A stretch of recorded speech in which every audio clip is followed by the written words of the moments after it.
বিকেলবেলার শান্ত রংবেরঙের গেরুয়া উঠছে চারদিকে। বৃষ্টিলতা কেঁপে ওঠে মেঘের পল্লব। দেবকমণ্ডলু থেকে কুলু কুলু নীল দুধ বয়ে আসে ঋষিকেশ, কঙ্খল, কেদার বদ্রীতে। উদাসীন, বড় বেশি নিঃসঙ্গ, গম্ভীর। শিখরের দিকে একা চলে গেছে হিমগিরি। দুটি জটাজুটোধারী গাছ যেন মগ্ন তীর্থযাত্রী। সবুজ কাঞ্চন ভেজা ধাপে ধাপে উঠে যাচ্ছে আকাশের কাছে। পদচিহ্নহীন সেই ত্যক্ত পথে এখানে ওখানে হরিদ্রাভ বড় বড় স্তব্ধ বেলফল ঝরে পড়ে। শিবলিঙ্গের মতো শীতল ভাসিত চাঁদ নেমে আসে গোধূলির আগে। ওঙ্কার রঙের আলো নারী ও পুরুষটিকে উলুধ্বনি দিয়ে ডাকে বনের গভীরে। এত দূরে এলে আর কিছুই থাকে না। এখানে ত্বকের শেষ আবরণও ভেসে যায় স্নিগ্ধ গঙ্গা স্রোতে। ক্রমে তারা লুপ্তপ্রায়। নারীর সিঁথিতে শুধু জ্বলে ওঠে সন্ধিলগ্ন জলৎ সিঁদুর।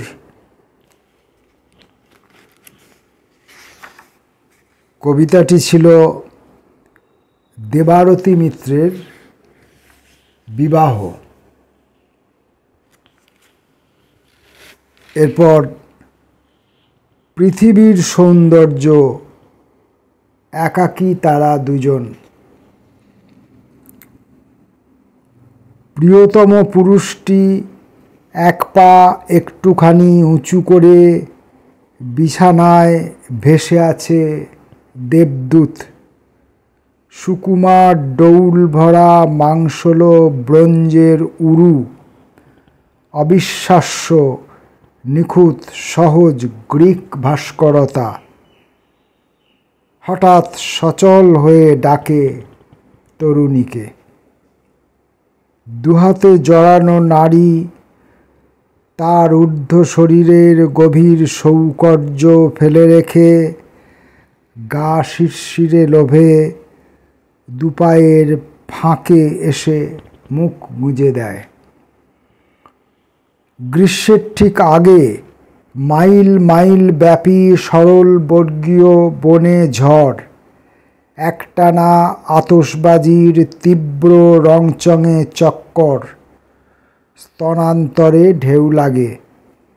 অসম্ভব অনুরক্তা শিশু সুলভতা নিয়ে অচেনা আশ্চর্য এক লালচে কিশমিশ রঙা ফুলের কোরক মুখে টপ করে পড়ে। মাতৃদুধের মতো স্বাদু রস টানে। ক্রমে তার মুখে আসে ঈষদচ্ছ অনতিশীতোষ্ণ গলা মোম। টুপটাপ মুখের গহ্বরে ঝরে পড়ে।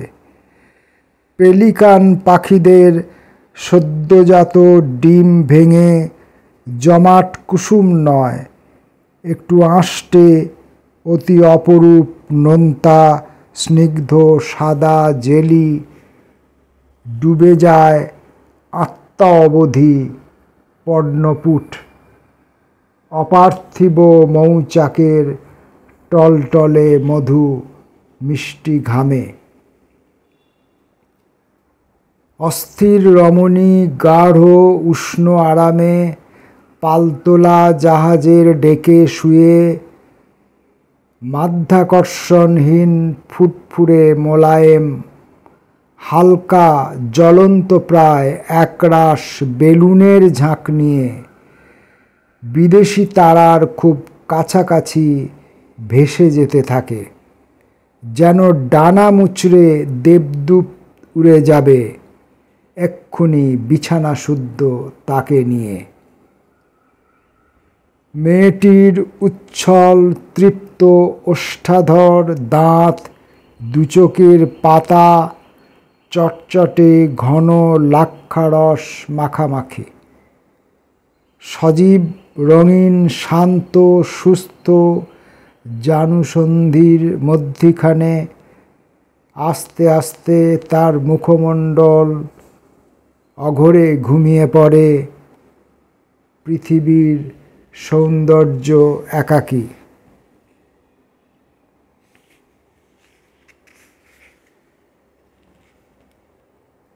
এর পরের কবিতা, এভাবেই প্রিয় হয়ে যায় দিন। গুচ্ছ গুচ্ছ মোলায়েম শালফুল রেশম গভীর ছাতা ঢেকে আছে আমার বাগান। জলাভ কাচের ছায়া তোমার পায়ের পাতা ছুঁয়ে মিশে যায় অস্ফুর আকাশে।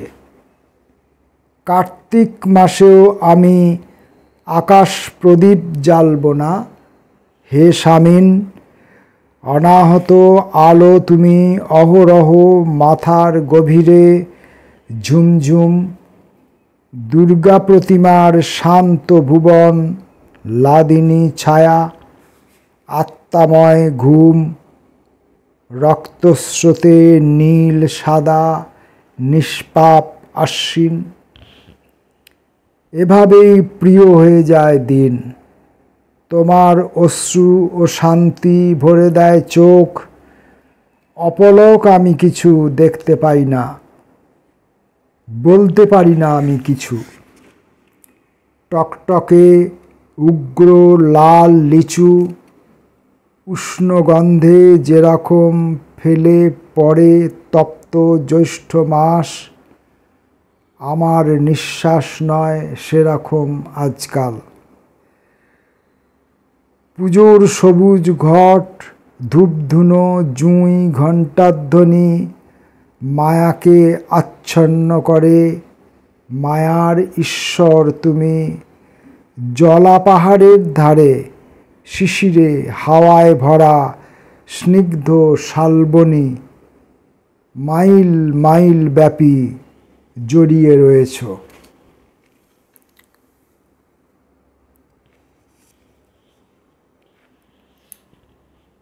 সে, আমি এবং আমাদের মেয়ে। শালের জঙ্গলে বোবা ছায়া নামে, আকাশে তারাকে ঢেকে থোকা থোকা জোনাকি হঠাৎ দপ করে জ্বলে ওঠে। শাল ফুল ঝরে পড়ে জলে, যেখানে বাঘের থাবা গত রাত্রে চিহ্ন রেখে গেছে। ভিজে বালি, শোঁ শোঁ শব্দ, কান্না একাকার। সারা রাত এওর মুখের দিকে, এওর চিবুকে দাঁত দিয়ে পদ্ম ফোটাই। বিজন প্রদেশে দীর্ঘ অচেনা নিষ্ঠুর হাওয়া, বিস্তারিত অপদেবতার ডাক, নির্জনতা ঘোর মৃত্যুময়। শেষ রাতে নিথর বালির হা হা সাদা বিছানায় খসে পড়লি, এ কে তুই? রূপের ভ্রমর, ছোট্ট ভাঁজ আঁকা দুটি ঠোঁট, কচি আধ বোঝা চোখে পদ্মগন্ধ নিটোল পদ্মিনী। আঁকা বাঁকা আলু থালু মৃণাল খোদাই করা সুডৌল মসৃণ ফুলদানিটির মতো একরাশ চুল ভরা মাথা, দুধ সায়রের জলে উজান শরীর। কালচে ময়ূরী ঘন শালের জঙ্গলে, পাখা ঝমঝম করে কেন তোর নাচানাচি সকাল বেলায়?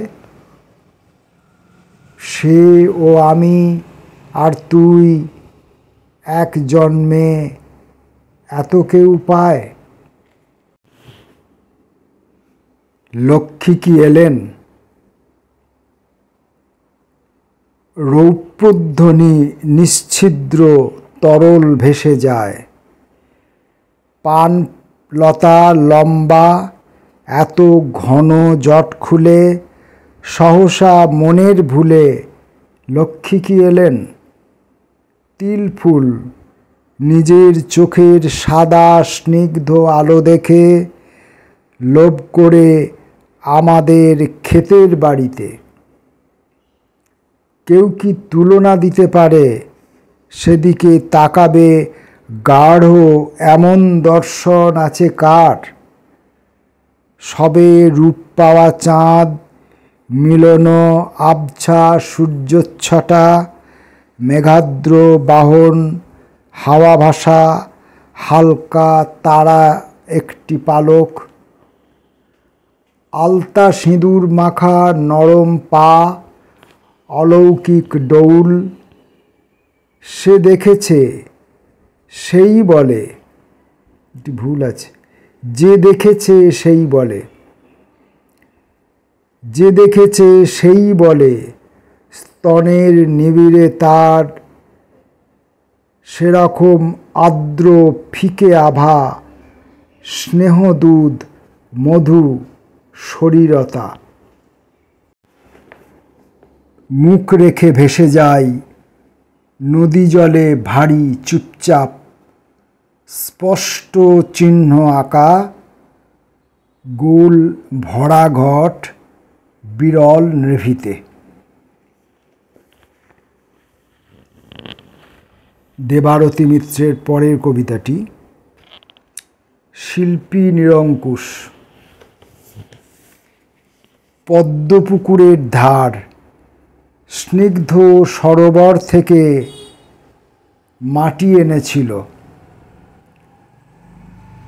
সুবর্ণরেখার স্রোত তিল তিল করে ছেঁকে গড়ে তুলেছিল সেই উৎসব প্রতিমা। সুবর্ণরেখার স্রোত তিল তিল করে ছেঁকে গড়ে তুলেছিল সেই উৎসব প্রতিমা।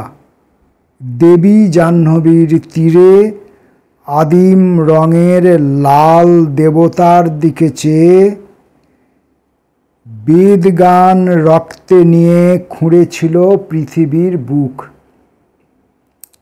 নীরবে সম্মুখ থেকে স্বেচ্ছায় পালিয়ে পাতালের তিক্ততম মোহে ভুলে ডুবে তুলেছে সে গাঢ় ঘোলা পাক। অথবা অবাক চোখে উষ্ণ মোমের নরম ছাঁচ জমাতে জমাতে নিটোল প্রেমিকাতুল্য জননীর মুখ তার হাতে এসে যায়। সে কি অন্ধ খনি থেকে মাথার ঘামের বিন্দু পায়ে ফেলে বেছে আনে শিলাবর্ণ ধাতু। অতিরিক্ত যত্ন করে পুতুল বানায়। 2 লক্ষ বছর পরে ছাদে অলোক আগুন বর্ষি উল্কার পাথর খসে পড়ে, যেন শ্রেষ্ঠ শিল্পমূর্তি। তার কারুকাজ কোনো নির্মাণের স্থান আর নাই। শিল্পী কৈফিয়ত দেন না, দেওয়া অনুচিত। পরের কবিতা অলিক জঙ্গল।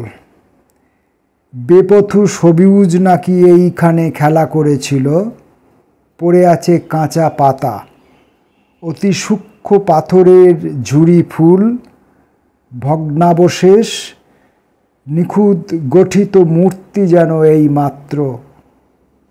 শিল্প শেষ টানে দীর্ঘ এঁকে রেখে গেছে অকুণ্ঠিত বনের অলিক। এইমাত্র ঘুম ভেঙে জেগে উঠে দেখি সারি সারি শিশু গাছ, বিরাট অদ্ভুত বিজনতা, উজ্জ্বল নিস্তব্ধ ফুল। চিরকাল, এই চিরকাল।